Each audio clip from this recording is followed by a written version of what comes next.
share, and subscribe, and ring that little bell. Ring the little bell so you're notified when new videos drop. And I'm surprised this video is dropping. For me, it's Sunday morning, 10:26 in the morning. Now, that might seem like an ungodly hour to you, but here in Israel, we don't get Sunday. No, we get Friday and Saturday off. And Saturday is basically Sabbath, so you don't get to, like, go to the beach. I mean, unless you're not religious, which is most of the country. But so Sunday morning to me, and I expected there to be no Doctor Who news. I mean, really, how much news can there be about a failing show that might be good again in a couple of years? I mean, really, every day I've had news videos of different stories over and over again. And I figured today, I'm going to have to be creative. I'm going to have to go with... There's a bunch of stuff actually I want to do videos on, but there's just been too much bloody news to that I haven't been able to keep up with anything. So again, today I thought, okay, we can start doing some, much more stuff I like analysing classic Doctor Who and seeing what we love about that sort of... No news coming out my bloody ears. So I guess this is another news video, right? Okay. I mean, really, I meant these news videos to be like once every couple of weeks and be like a 10-minute video. No, they become daily and they go on for freaking ever. Anyway, I digress. Can you hit the like button? That'd be lovely. Can you hit the share button? Even lovelier. Like, share, subscribe. Oh, I do like people subscribing, and it's weird. My subscribe again. I pay way too much attention to this. Like, there's way too much to it. My subscribers have been stuck at around 3333 for about a week. And it's really, more about 2 weeks, actually. But really, because it keeps going up to like 3336, 337, no. And then it goes right back down again, up and down, up again. Like, it's making me crazy. So if you're subscribed, please make sure you're still subscribed. If you're not subscribed, if you can consider hitting the subscribe button, that'd be absolutely lovely. And if you're on Rumble, don't forget to rumble, baby. Give me a bit of rumble. You like it. Thank you very much. But mostly check out my Substack, which is an email newsletter. It's in the video notes. It's free. Completely freaking free. And we, other than being updated on my... the content I put out, which is a lot. I'm putting out non-video content as well. So I got this strip called The Ice Warriors running on Sundays. I'm running another strip called Red Ghost on Fridays right now, but that's only going to be for a few weeks because I also have a paid Substack, which is like $5 a month. It's kind of like my Patreon. If you consider supporting me there, that'll be freaking awesome, okay? Freaking awesome. I'm very grateful for you just coming in and showing up. But if you want to support me there, that'd be lovely. $5 a month, tons of good comics. I'm launching my new one, Crown the Empire, on there this month, January. So it's I just got to finish the second issue, which I'm about like a page away from. But man, it's dragging because there's all this jungle backgrounds I'm drawing, and it just takes a long time, and it's reasonably boring, right? Reasonably dull. Fine, like, share, subscribe, Substack, all those things are freaking all them, but please sign up to the free one as well, because honestly, it's a numbers game. The more people have signed up to the free one, the more people will sign up to the paid one. So if I get like 10,000 people on the free one, which is a long way away, right? I could hope to get 100 people paying. That's the kind of ratio. So if you can consider signing up, that'd be lovely. Absolutely lovely. You know what would be lovely? Not having lots of bollocks to wade through every bloody day. Again, I can't believe I'm making another news video, but let's start over here. Now, here's a story that's been I ignored, right? I studiously ignored for the first week, I think. Maybe less. Danny Dyer of EastEnders. And actually, he was in it for... I stopped watching EastEnders, I don't know, about 10 years ago. I can't remember. He came into it for about 2 years when I stopped watching. What happened was... I stopped maybe 5... I really don't know how long it's been. But it's... for some reason, I wasn't able to see it for like 2 weeks, right? There was I downloaded it, so there was no access to it for a couple of weeks. And when I came back to it, I found it was exactly the same storyline. I mean, exactly the same story, just different people, right? So I was just realized, this is just an annoying treadmill of things going bad in East End. And by the way, if you want to stay safe, don't be near Albert Square on New Year's Day. That's always a kiss of death, isn't it? You know what? I used to watch EastEnders and liked it. Do you remember when Kat and what's his name, Alfie Moon got married, and they had David Williams was the priest, but he wasn't, and the fake snow machine. That's what I used to like EastEnders when it was fun. At least I like a lot of things when they're fun. Anyway, so the story emerged last week when Danny Dyer announced he was leaving EastEnders. He was actually very good in Noel Clarke's sequel to Adulthood, which I apparently is a third on Brotherhood. I had no idea. I have to go and check it out. He was in it for like a scene, and he was very good in that. So I like Danny Dyer, but like the story that he was in the running to be the new Doctor, I just said no, don't be silly. It just seems so like such a weird choice. Like it's kind of like Bob Hoskins getting it instead of Colin Baker. Now, don't get me wrong. I think it probably would have been good with Bob Hoskins in like 85, but it's just weird, right? It's just, so I kind of ignored it. I was just like, people are basically looking to say, oh, this guy must be the Doctor, that guy must be the Doctor, that guy is going to be the next Doctor. Based on pretty much nothing. I mean, either wish fulfillment or this actor becomes available. Like, he just quit EastEnders. I mean, that doesn't mean he's available right now to start Doctor Who, but whatever. So it just seemed like a bit of a weird choice. But then this story started to gather some legs. It got picked up everywhere. It's across the national media. That Danny Dyer, according to this, we're going to read in a minute, is the next Doctor and James Bond. Now, as far as I know, the only actor I think who could be the next Doctor and the next James Bond is Tom Hiddleston, right? That's what I'm thinking. I'm not thinking Danny bloody Dyer. I think Danny Dyer as James Bond is much weirder than Danny Dyer as Doctor Who. Like, much, much, much weirder. But, we live in strange times. So it started to do the rounds. But this kind of has a feeling that it has some legs as a story. Like, oftentimes you get rumoured stories and they're picked up by national press and everybody just ignores them. The Jodie Whittaker leaving about a year ago. Right, and it was broken in the Mirror. Wasn't confirmed for like 8 months. It's like right ridiculous. But from when that story was published, it was just a dumb thing. Oh, Jodie Whittaker is definitely leaving. Right. So some rumor stories do have legs, and you can tell by the way that they're taken up by the media. So this story has been taken up by media in I wouldn't say an identical way, but a similar way. So maybe, look, Russell T Davies and everybody around him says he's going to do something very unexpected. Well, that's pretty unexpected. I mean, really, that's pretty unexpected. How would people react to it? I think the Twitterati would have a nervous breakdown. All right, look, if it's anybody other than Tanai Miller or Michaela Cole, as we're going to see in this video, they're gonna have if it's not a woman or because they don't care about anything other than these nonsense characteristics.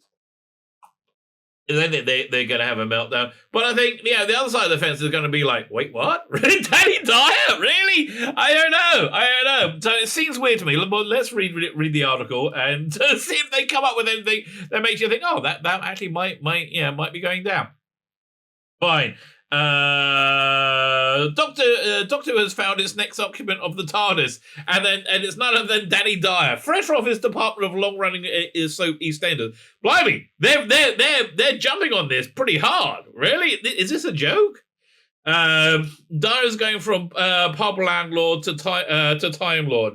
The announcement officially came in a conveniently forgotten tweet a few days ago. It was announced that the deal with Sky was all smoke and mirrors after school. What deal with Sky? Midnight on Friday, a surprise news conference was held in the Groucho Club. This is a joke. Okay, this isn't real. Groucho Club, a heart of London Soho journalists, were invited to partake in glasses of champagne and a small mound of cocaine before a previously named introduced Danny introduced Del. The name Del introduced Danny Dyer. Okay. We wanted to end months of agony and speculation for the wait for the new Doctor and always calls to put everybody out the misery now, said Del. This is a joke article, must be. And who should be the next Doctor but the world's greatest Cockney man? So I think this is poking fun at the idea that it needs to be a white male, right? Because they're Bleeding Core very much into it. So they put out this tweet as well. It's let's have a look at it if it opens up. It was basically Danny Dyer as a Doctor. I didn't really pay any attention. The Doctor's a diamond geezer, yeah, said Dyer. That's how I'm going to play him. Dalek, Cybermen, Millwall supporters, any of them try to give ass, he'll just lap the bastard. He's well hard, he is. Doesn't sound very Doctor Who-ish to me, okay? Just doesn't sound very Doctor Who-ish. Dyer emerged as a front runner. The moment he was announced to leaving EastEnders, yeah, which I thought was nonsense. Timing was right. His character Mick Carter was going to have a big explosive storyline for his departure, and it will be broadcast later this year for him to say. Is he still married in EastEnders? I remember I liked his wife in EastEnders.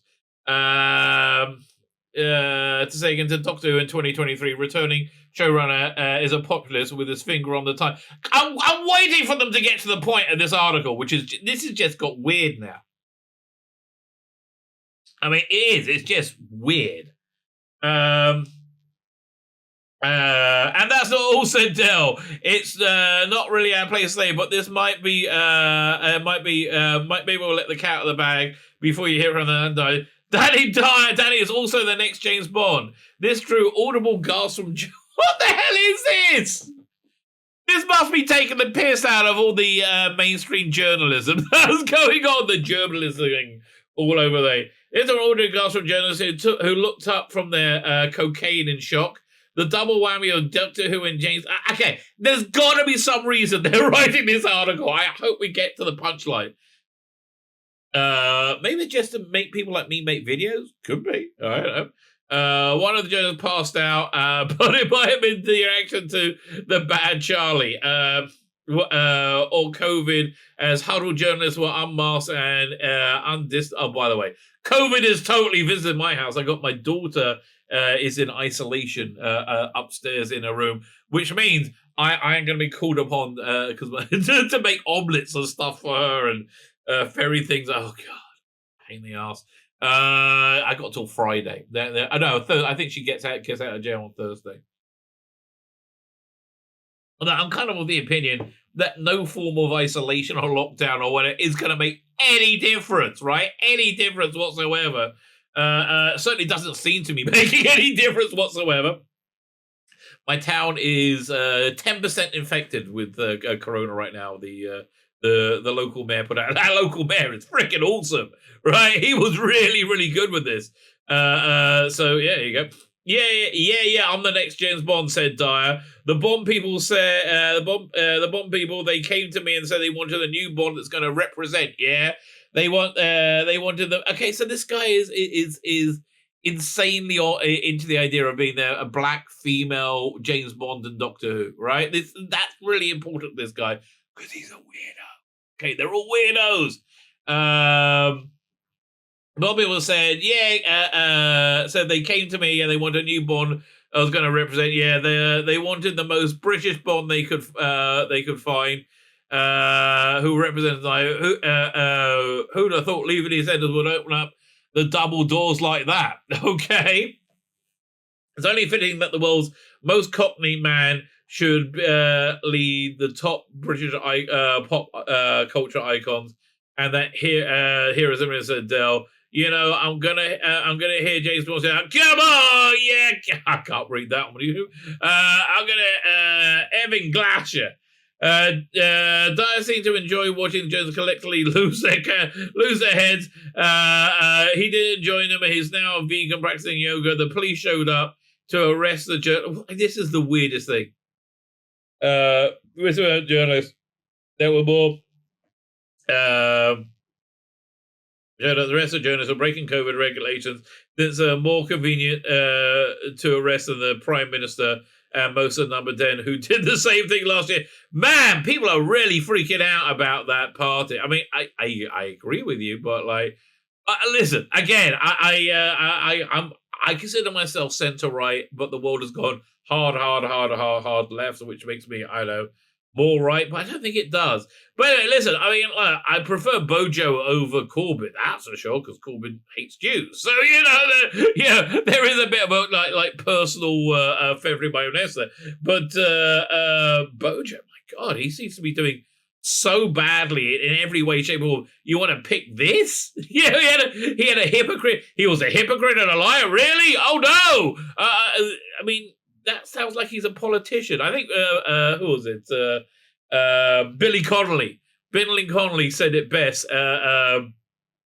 And honestly, you can apply the same to American politics. Like, oh, he's a stupid toff, and you shouldn't listen to him. Same with American politics, like Kamala Harris, Biden. They're stupid toffs. It's interesting. In America, they've really developed a class system, which is what I think the cultural divide is really about. We got like a small group of people who are, I would say, overeducated. Who have absolute hatred and disdain for the rest of the world, which I think this is what this article is coming to poke fun at, right? What I just said, make an idea that there are elitists and elitists that look down their nose at populists. This is an elitist view of who people, what they think people like me would like for Doctor Who, right? I think that's what's going on. It's not very funny, mate. He didn't mean to tell you. It's not very funny. Your dripping disdain isn't really registering on the chuckle scales. Dyer and Dale were last seen running cackling into a waiting cab and sped away inside. What a bunch of gullible muppets, Dyer was heard saying. Listen, I've heard Alan Moore write things like this, and they're quite funny. This isn't. So I think we can still say Danny Dyer, probably not the Doctor. Probably, you know who else probably not the Doctor? Vicky Mcclure. Vicky Mcclure has ruled herself out, replacing Jodie Whittaker. Now, why would you suggest me Vicky Mcclure? Now, don't be wrong. Vicky Mcclure, unlike Jodie Whittaker, a good actress, a very, very good actress. I got to know her in this show called, this movie and show called This Is England, where she was absolutely fantastic. And I think she's been great, absolutely great in most things. She never struck me as a natural fit for the Doctor. I mean, if you're going to go female Doctor, I think Ruth Wilson was always kind of a natural fit, right? But I honestly don't know if it could work. But like again, Vicky Mcclure. Oh, I know who she is. I really don't want to be wrong about this idea of being having a female Doctor being stunning and everybody loving it. So I want to try it again and get it right, which I'm scared is what Russell D Davies is thinking. I'm sure he's not thinking that. Well, he could be. Anyway, so you go, Vicky Mcclure. Vicky Mcclure is the Doctor. Really, you think?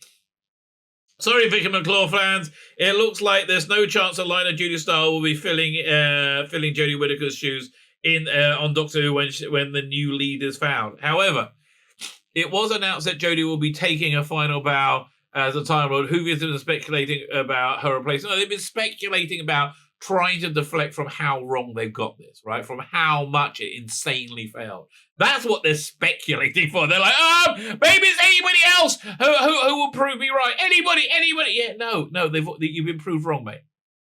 However, she shut down speculating complete by saying the gig wouldn't be for her. Yeah, and you know what? That's why she's a good freaking actress, right? That is exactly why she's a good actress. It doesn't strike me that she's much into sci-fi, or it will be hard for her to find the authenticity within the role. It was pretty hard for Jodie Whittaker to find it, but she didn't try. So there's that. When asked in a recent interview about the fans who hope she might become the 14th Doctor, Vicky said the love she's experienced on social media has been lovely. Okay, it's a real compliment. Well, not anymore. Look at me. Look at who they're putting on a level with. Jodie Whittaker. I mean, like, really, the clown prince of failure of British television. Princess of failure. Unless I'm assuming your gender. I'm terribly sorry. It's a real compliment. The iconic piece of telly has been going on forever and ever. I'm sure it will continue, but I wish it well, but it's not for me. She thought, thank you. Continuing, the 38-year-old explained that she watches TV that she watches that the TV she watches is usually the same kind of TV that she makes as an actor. Doctor Who doesn't fall into that category. Again, honesty and reality. Oh, Jody, none of those things are terrible. And if you had adopted honesty and reality, you wouldn't have made such a massive prat at yourself, have you? Would you? But it's not saying I watch, the TiVo. Yeah, fine. So, when I tend to go to parts that I can feel stretch my imagination, like even bomb disposal is far from my world, but my understanding of fear, we all have it. Once we start moving to sci-fi, I lose interest. Oh, I love Vicky Mclure. Yes, this is why she's a good actress. Oh my God, or good actor, whatever you want to call her. Speaking of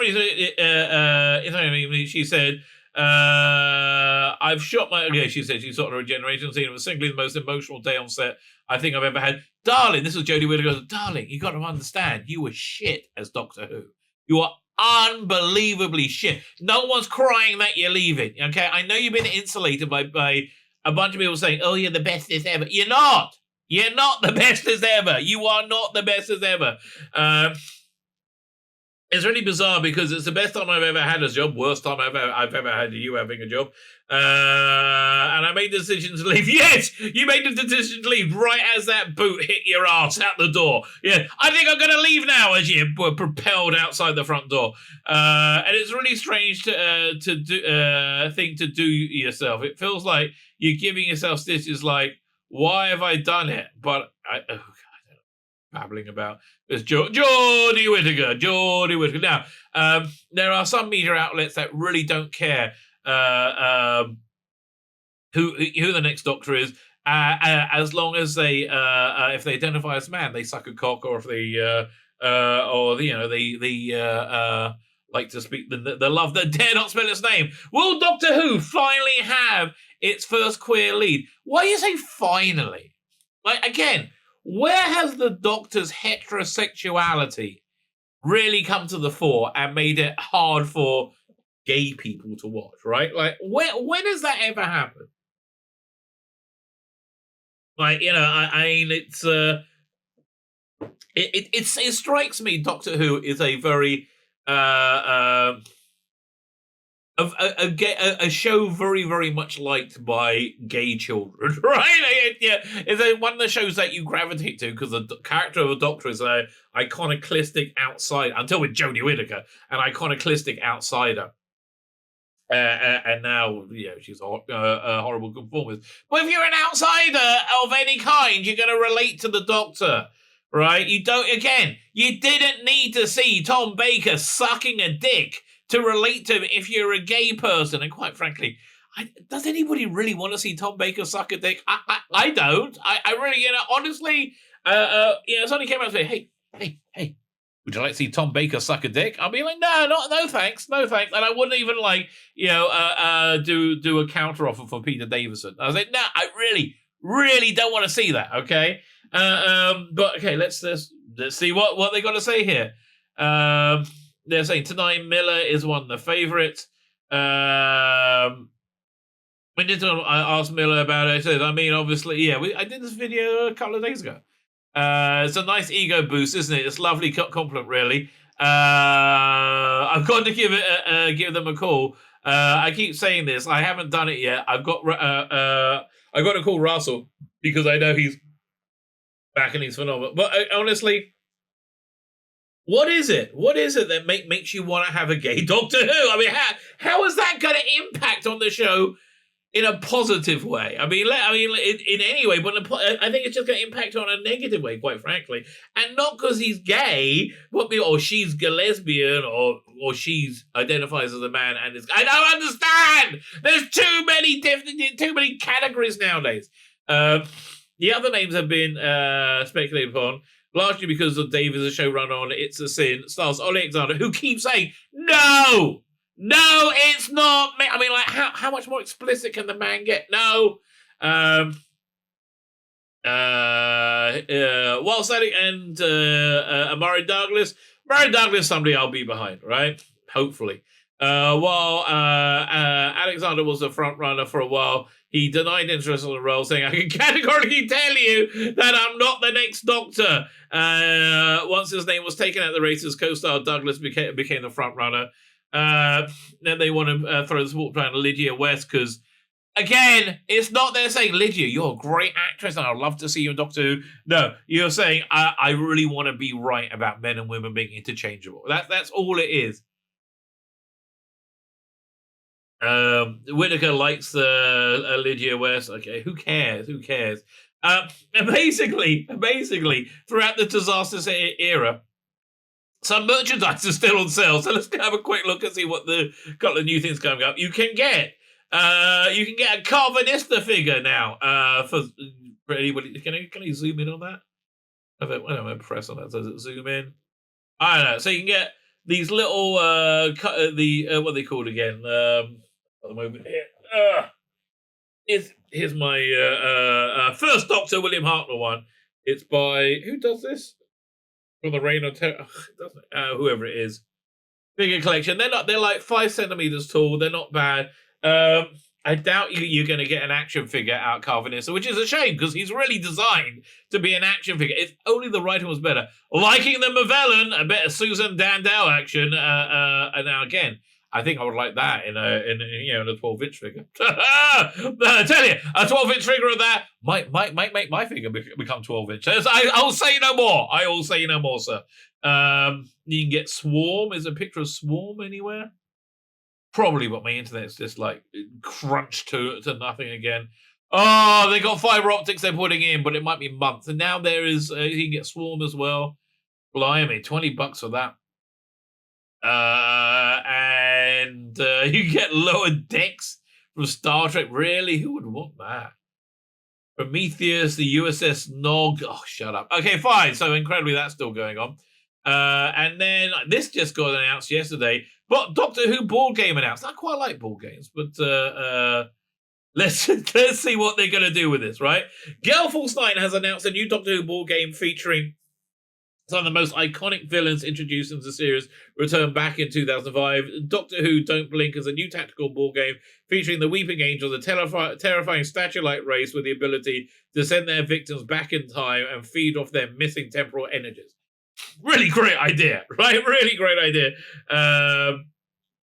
The creatures only move when the player isn't looking directly at them, so even a single blink can provide fatal. One player takes on the role of Weeping Angels, while the other player takes on the role of the 11th Doctor, Amy Roaring Club. Blimey, this is a bit out of date, isn't it? I mean, the 11th Doctor? Okay. But why no Jodie? I don't understand. It's almost as if you think that she's box office poison. She's box office. Roaring, the action takes place on the derelict spaceship, and the player's trying to collect 4 pieces. Need to get the TARDIS operational while the Weeping Angels attempt to. Tell you, this all sounds like a fun game. The Weeping Angels first introduced blah blah blah blah blah. More recently, Weeping Angels in the 20 Flux. Leave us alone. Doctor Who has several other tabletop games, either in print or coming out soon. Gale Force 9 also produces Doctor Who Time of the Daleks board game. Never heard it. It comes with a mixture of multiple expansion powers allowing you up to any of the Doctor's reincarnations. Cubicle 7 has also announced new additional Doctor Who role playing. Honestly, this strikes me as people are getting ready for Russell Lee Davies' comeback, right? This is really what I think what the whole thing is getting ready for Russell Lee Davies' comeback. So, what is the normie media? What do the press? What do they want from Russell Lee Davies' return? So I think that's worth talking about. I found this website this morning, Game Rant. I know Screen Rant, and it looks like a similar logo to Screen Rant. Screen Rant is awful. Screen Rant, no, let me rephrase it. Screen Rant is awesome. Screen Rant's fantastic. So this thing called Game Rant has an article, 10 things we want to see in the future, Doctor Who, 10 things we want to see in future seasons. Oh, I just got a bit of tea in my eye. I got excited. It's blackcurrant tea. What do you want at me? I don't get it that often. Doctor Who's long-running history isn't coming to a halt anytime soon. Amazingly. Right? Amazingly. It survived the Whittaker years. Incredible. Here's what future seasons should hold for the science fiction TV series. Doctor Who stood the test of time. Blah, blah, blah, blah, blah. over the years, Russell Davies will be returning for a second show run in 2023, which has actually got fans wondering about the future of the show. Doctor's longevity and chainsaw nature means a lot of fans will disagree on what they want from the future. That's true. That's very true. Nevertheless, some core hopes of what the majority of fans of Doctor Who are moving forward. Okay, let's have a look. Serialized structure. What? So they want the whole thing to be like Flux? No, I mean I don't know. I like the Rusty Davies model of like of having a season arc with arc stories and individual stories. Modern TV are dominated by the integration of serialized storytelling and structure, which is something the Doctor Who fans have typically rejected. No, we haven't. No, again, Trial of the Time Lord, okay, War Games. Flux just wasn't very good at it. That's really the bottom line. You want a good version of it, which the latest episode just came out yesterday. I've got to listen to the review. What a good version of a serialized structure. Check out this book, Doctor Who Season 13 by Alexander Lees. It's basically a 14-part season with one narrative, and it's glorious. It's really, really wonderful. Flux is awful. While behind the scenes reasons such as COVID contributed significantly to the structure of season 13, it allowed to once again explore this type of storytelling. Flux was to be, I mean, honestly, I think the sweet spot for Doctor Who in the 45-minute format is a 2-part story. More than that, it dragged. Oh my god! By the way, I'm in the middle of watching Sharda, the episodic Sharda, to do a review of that, which is what I was planning on doing today. Right? I thought I better finish up and watch it. It's so boring as a 6-episode story. There's so much padding. Oh my god, I mean, I'm only an episode in, but there's just so much padding. That first 25 minutes has about 15 minutes worth of story. Agony. So I would say, watch the 2-hour version, watch the omnibus version, so much better.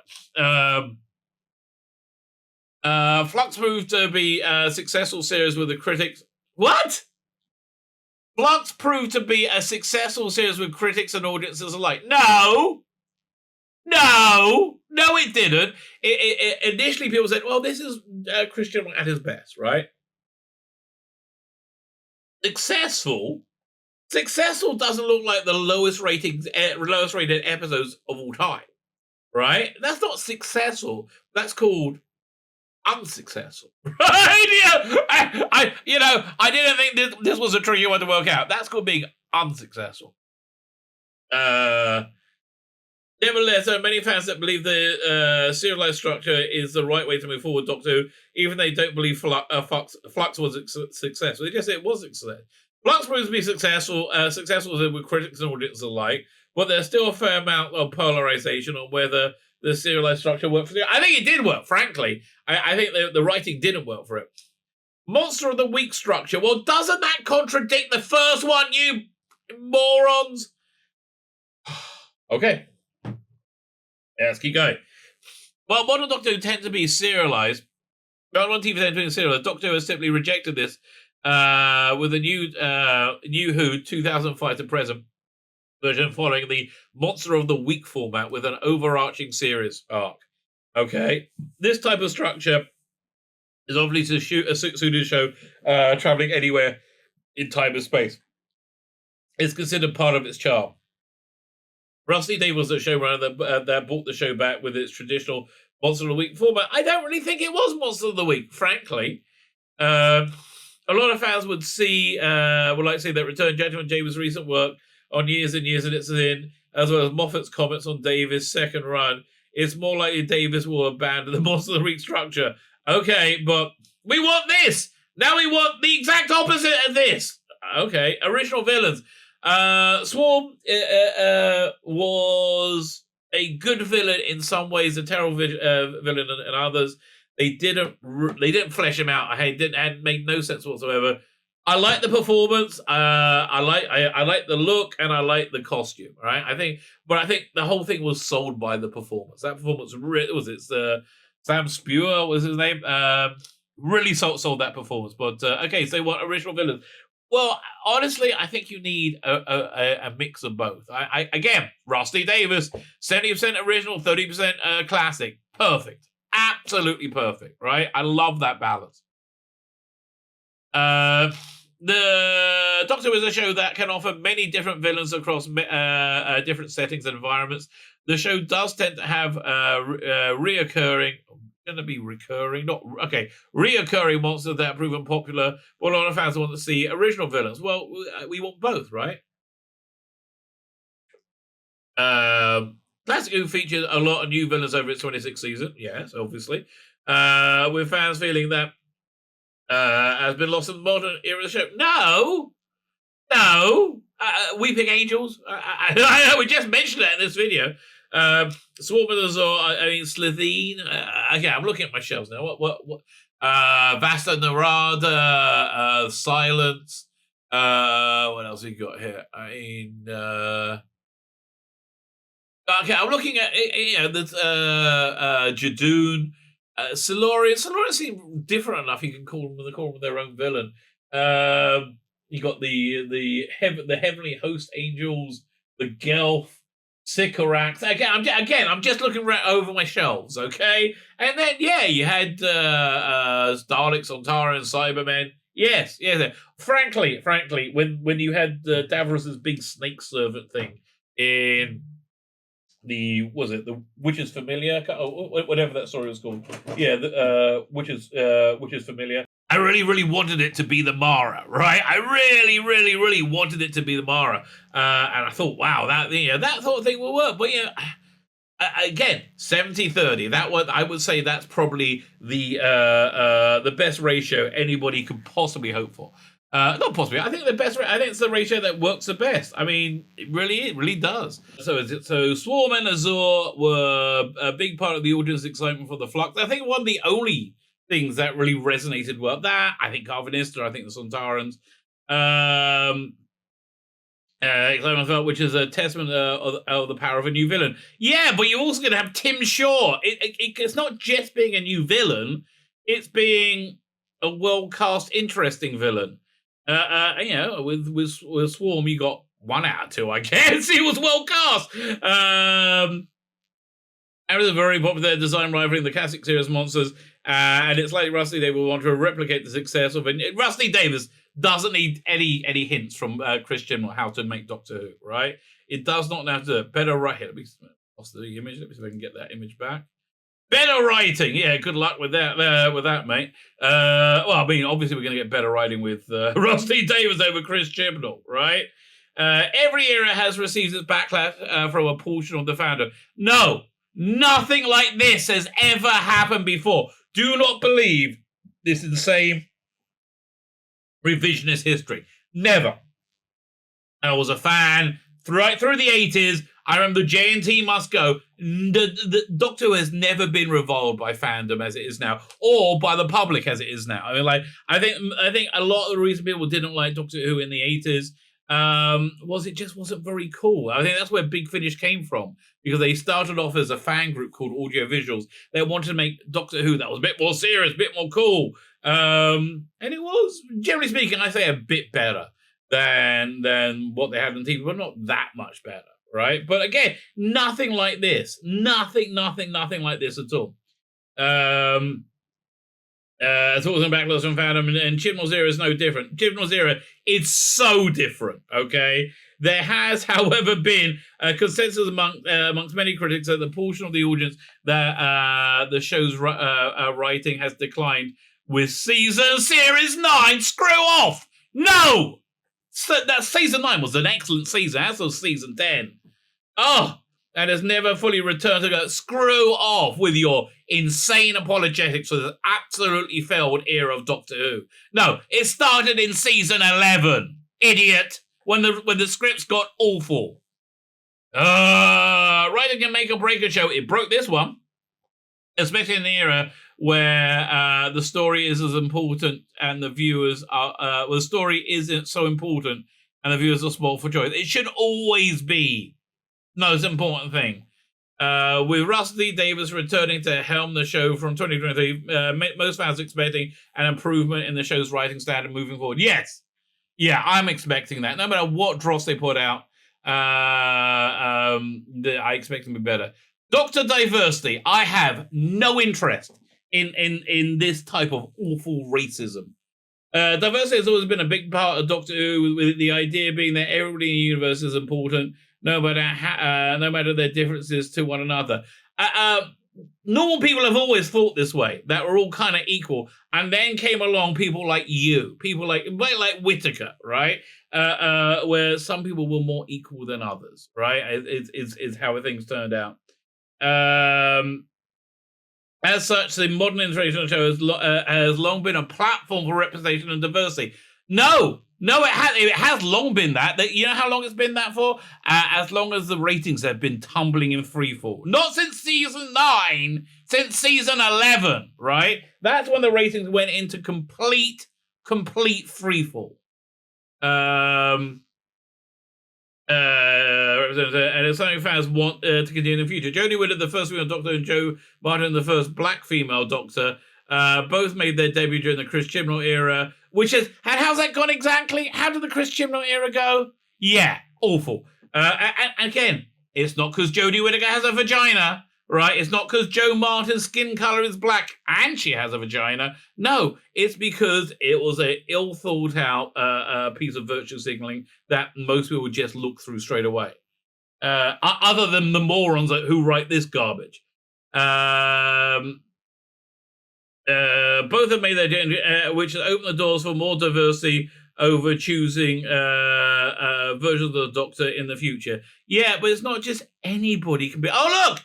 That person's got a vagina. Must be Doctor Who. Is it a black vagina? Yes. Oh, then she's going to be a super Doctor Who. Is this really how their minds work? I think it is. Gallifrey's return. New Who began with the 9th Doctor being the last of the Time Lords and the final survivor of the Time War between the Time Lords and Daleks. Quite a good idea to just wipe away all that old continuity and start afresh. This happened off-screen in between the classic and the new versions of the show, and has been extremely slow-burning plotline throughout the show's run. Yeah, it's not slow-burning. They just don't dwell on it because they're too busy telling fun, engaging stories. You know that thing that we used to like about Doctor Who? Yeah, that thing. In 2013, the 50th anniversary of the Dead Doctor established Gallifrey was saved by all 13 Doctors, and the lives of Doctor up to Peter Capaldi. In 2020, Timeless Children, however, the Master, and then killed all the Time Lords and Gallifrey after discovering the Timeless Child's secret in the Matrix somehow. A lot of fans would like to see Gallifrey return. No, this whole era is forgotten. Don't worry. From what we know about the Division, forget the Division. There's a chance Tecton manager saying, no, we're not seeing Tecton. I mean, I don't think so. It seems unlikely that we'll see Tecton and the Division again. Division is such a shit name. I mean, it's just so bad. What's this one? Dalek timeline clearing up. Nobody's clamoring for this at all. Okay, no. That was it. Oh, you know what? We could really do with some Dalek timeline clearing up. Nobody said that, right? The Daleks appeared in the most of all villains in Doctor Who, yes, because they're the most popular and they get people to watch it. Unless, of course, you're doing a Christmas special or a New Year special with Chris Chibnall, then they don't even make a dent, do they? 3.21 overnight. 4.4 consolidated. Okay, whatever, mate. While the iconic species are instantly recognizable from their voice alone, the Daleks' timeline proves quite confusing. Nobody's worried about this ever, right? Despite a lot detracting the best Dalek stories. Wibbly wobbly timey wimey. Who gives a crap? It's fine. Since Daleks have appeared all over the time and space and have time travel technology, the timeline has been hard to place. With some attempts made to flesh out. Look, this is. Can you see the books I have on my shelf there? This is like any of these like coffee table book things you got. They deal with that. Gives a crap. Stop. Tell good stories. That's all you need to do. Tell good stories. Some fans want to see the Dalek time made clear in future. Yeah, forget those. Don't listen to those fans. They're idiots. Listen, if you're a fan who wants to see the timeline made clearer, I'm sorry, I just called you an idiot. Okay, I'm sure you're not. Okay, I'm sure you're not, but most of them are probably. Why? Like really? Like, well, did this take place before or after the Dalek master plan? Nobody's thinking that, right? Cybermen timeline clearing up. After Dalek, Cybermen have appeared the most of all Doctor Who villains, featuring episode featuring Cybermen have depicted them in many different armor types. It's not armor type. At different points in the history. By the way, the Capaldi sort of finale before Twice Upon a Time with the Cybermen one, I was really kind of bummed they went from Mondasian Cybermen right through to modern ones really quickly. Couldn't we got like a few shots of some Earthshock Cybermen as they evolved, or some they should have gone to. We should have seen like Tomb Cybermen. We should have seen what's it called? Revenge Cybermen. We should have seen Earthshock Cybermen. We should have seen like battalions of those three. And I'm sorry about the cost, but yeah, you should have had all of those in, right? You absolutely should have had all of those in. Owing to these isolated stories' unconnected appearance, their timelines become a bit muddled. Some fans argue that the lore of the Cybermen, the lore behind Cybermen timelines doesn't matter, and that fans would like to see. And there are some fans who would like to see more effort given. There's a very good book written by David Banks, artwork by Andrew Skilleter, that basically explains Cybermen history, and it's quite. Who gives a crap? But it puts it on the content. Use your head cannon. Oh my god, think for yourself. Oh no, that's too scary. Don't think for yourself. The Doctor's missing memories. Nobody wants this. Go away. Go. We want these missing memories to be debunked and retconned away. Well, TARDIS revelation has proved to be deeply polarizing amongst fans. No, I think we unified us all, and we all hate it, right? We all hate it. Amongst fans, Doctor Who doubled down on the plot development of Sigma 13 Flux. It was revealed the Doctor's missing memories were hidden in Fob Watch, and a stupid use of the Fob Watch.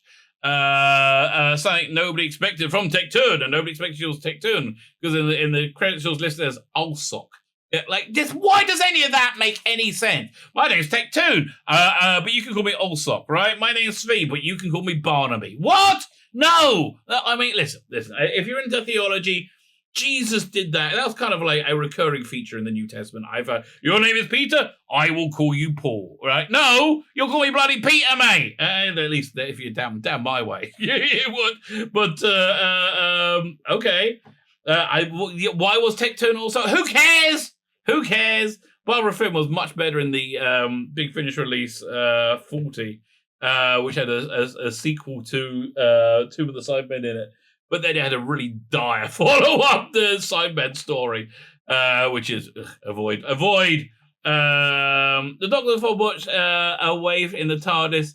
The Doctor looked the Fob away in the TARDIS in the Flux finale, and a lot of fans eager to see this explored in future seasons. If they are not explored by the 13th Doctor, there's always a chance of fortune. Shut off! No, there is zero chance. Zero chance.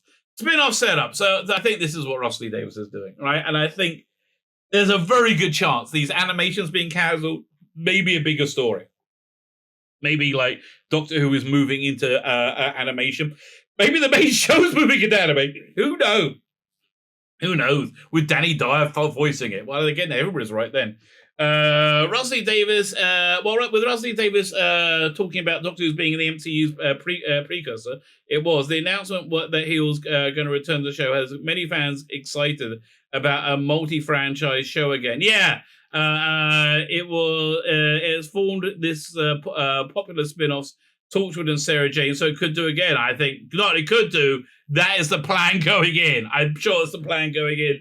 The MCU-style storytelling has proven popular, with Star Wars launching into a shared TV universe, but they self-destructed as they like firing Gina Carano as you're launching this shared universe. Like, I'm watching Boba Fett, and I really don't care. I mean, the last episode was awful. The second episode there was about half of it I quite liked.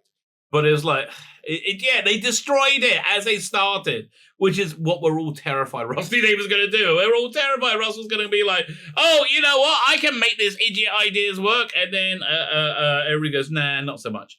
And many other franchises doing the same. Many fans are excited about the idea of Doctor Who following this route, and like to see stories in future seasons that set up spin-offs for Davis and Cruz Explore alongside the main show. Yes, this I think is where, where we're going, the most likely thing. I would like to see that. I would actually like to see that.